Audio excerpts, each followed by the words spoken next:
I would love you to help me allow more the energy to flow. Do you have a message for me?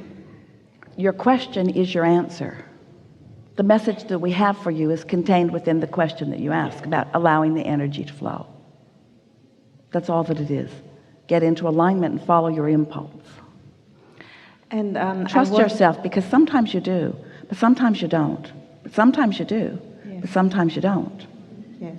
Sometimes you do. Sometimes you don't. And my desire is to connect to my non-physical. Often you are. And yes, and this is what I discovered that I have been all along. Yes, sporadically. Alignment is not like a college degree where once you accomplish it, you get the certificate and it's yours forevermore. It either is or it isn't in the moment, and your emotions let you know how connected you are or how much you've pinched off. And so your emotions are the key to that, aren't they? Yes. My desire was to do this, what Esther is doing, and my big but was, why would anybody come to me if there's Esther? So there was my long time but. Well, we want you all to understand that. Why would anyone come here when you all have access to the same thing? And that is the singular desire of Abraham and Esther and Jerry, to demonstrate what alignment is and what streaming of consciousness is. Because everyone can do it, no exceptions. You are all extensions of source energy. And so there's nothing happening here that is unique or special. It is for every one of you. Nice to know.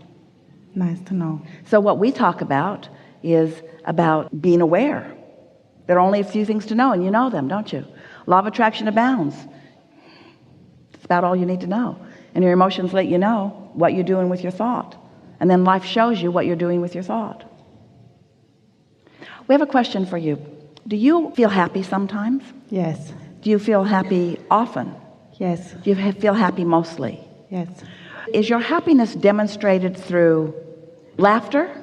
Yes. Sometimes. Is it demonstrated through powerful enthusiasm? Yes. Is it demonstrated through rambunctious action? No, not so much. Not so much. Is it demonstrated through clarity? Absolutely. Yes. And the reason that we offered those words is because did you feel, and so that feeling of clarity is alignment too. So don't misunderstand. Everyone demonstrates their alignment in different ways. You don't have to mimic each other.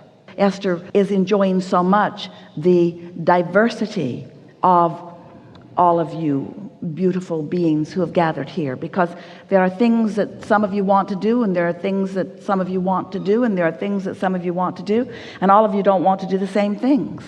And it's an environment where you can pick and choose, and the resort is large enough and the numbers are perfectly balanced enough that everyone, if you're wanting, can find your perfect environment for you to please yourself through connection in whatever way is most natural or wanted by you. This gathering represents the universe at large. There's enough diversity, while you are similar in your desire to know who you are, for you to understand that life is supposed to be fun, and you get to choose the way in which it be's fun to you right now, or be's pleasing to you right now. Yeah. So clarity, I really am in the clarity business, because yes, clarity is really what my highest excitement is. Yes. And from being a lawyer, I moved to executive coaching. And my question is, I want to talk more about the non-physical part. And I am afraid about the response. Not a good place to be. Because your guidance is saying to you, in that fear, your guidance is saying to you, what? What's your guidance saying to you? That it's wrong, it's bogus. Your guidance is saying to you that this thought about what somebody else thinks about what you know is not beneficial to you, and that you care too much about what they think. We started to say to you, before you went further into the conversation, that this is the perfect combination of law, which is apparently rigid, but not really. There's so much more flexibility in it than anybody realizes. That's why it drives everyone crazy. And alignment. The very thing that you are worried about is because you are somewhat dealing with those who are more rigid in nature. They have been studying and studying and studying and have come to many conclusions about how things are. And they are perhaps the least flexible body of people on the planet, next to scientists. And so philosophy is way on the other end of that, isn't it? Because with philosophy, the scientists abhor philosophers. They put them in the category of the crazy ones, because there is so much desire, or really a sort of perceived need, to establish something as fact, as unchangeable fact, to use that unchangeable fact as the guideline by which we will make all of our decisions. Where what we're teaching and what life has shown you is that nothing is unchanging, everything is changing, and the desire moves it all forward.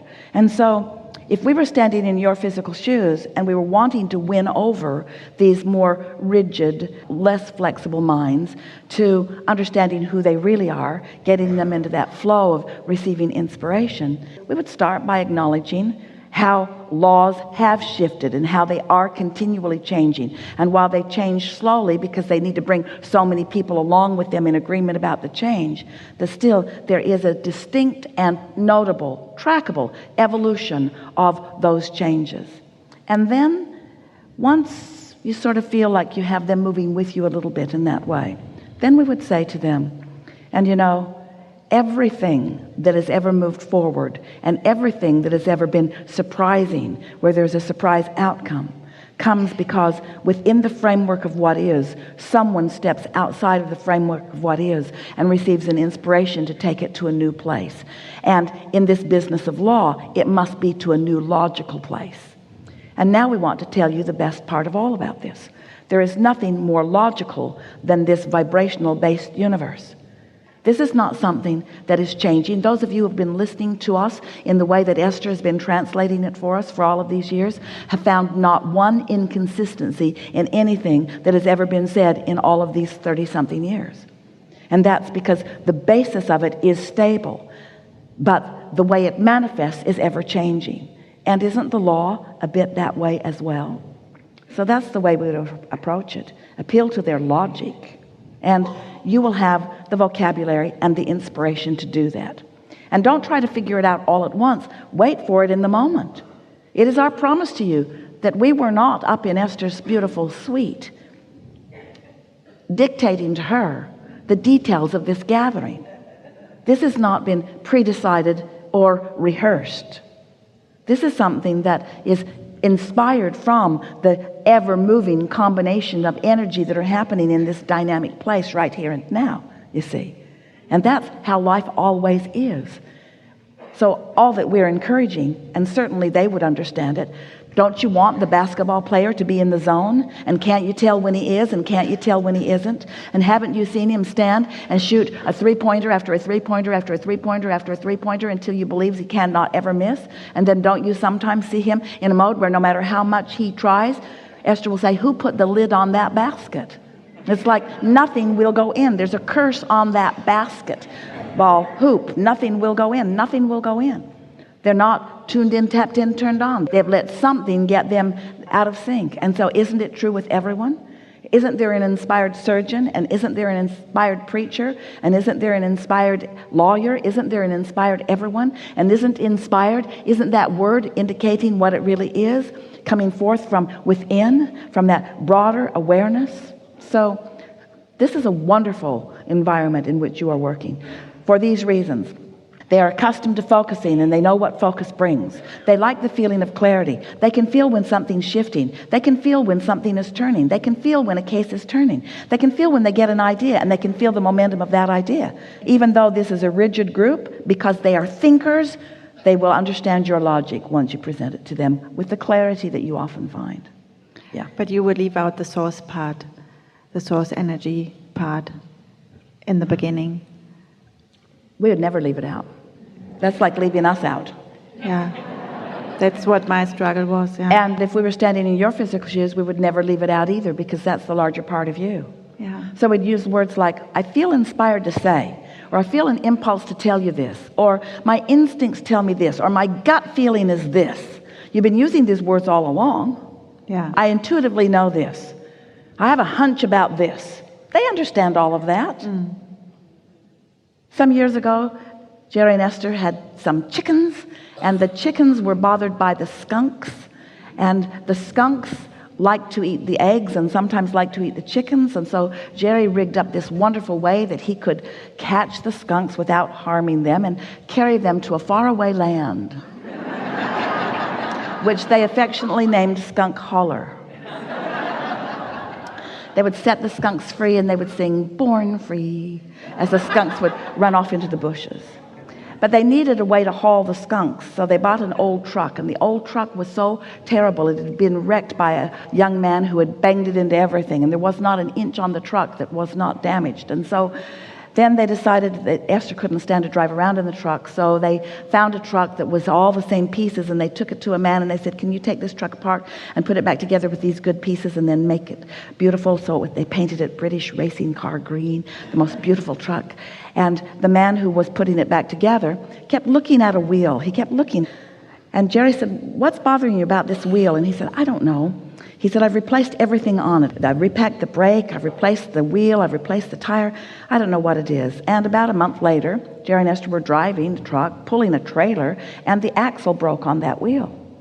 And Jerry said, Charlie knew about that. He intuitively knew that something was off about that wheel.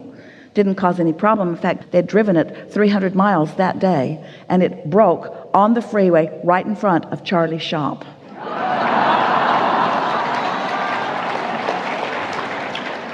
Timing is everything, isn't it? But what we are getting at is everyone has these hunches. This is not something that's weird. And you can't know about hunches without knowing about source energy. And you can't know about the zone without knowing about source energy. And you can't know about intuition or inspiration without knowing about source energy. And everybody has vibration. Everybody has those experiences. Yeah. Enough? And the first step on my journey took me through the philosophy. And now I keep thinking about it again, about these philosophers, how much they already knew. Yes. And I was thinking to maybe introduce this as a bridge again. Follow your inspiration. And what you will discover is that you will find effective ways as you go. Don't try to figure it out all at once. That's what's giving you fear. Yeah. You're trying to figure out how and where and when and who. Just talk about why. Why? Because I want to teach something that is at the basis of everything that everyone needs to know. I want to teach something that is steady and that is duplicatable and teachable and demonstratable. How wonderful it is to have a philosophy that is backed up 100% by the laws of the universe. How easy it is to teach something that there's not a shred of evidence to the contrary of it anywhere. It's an easy job. Thank you. Really good.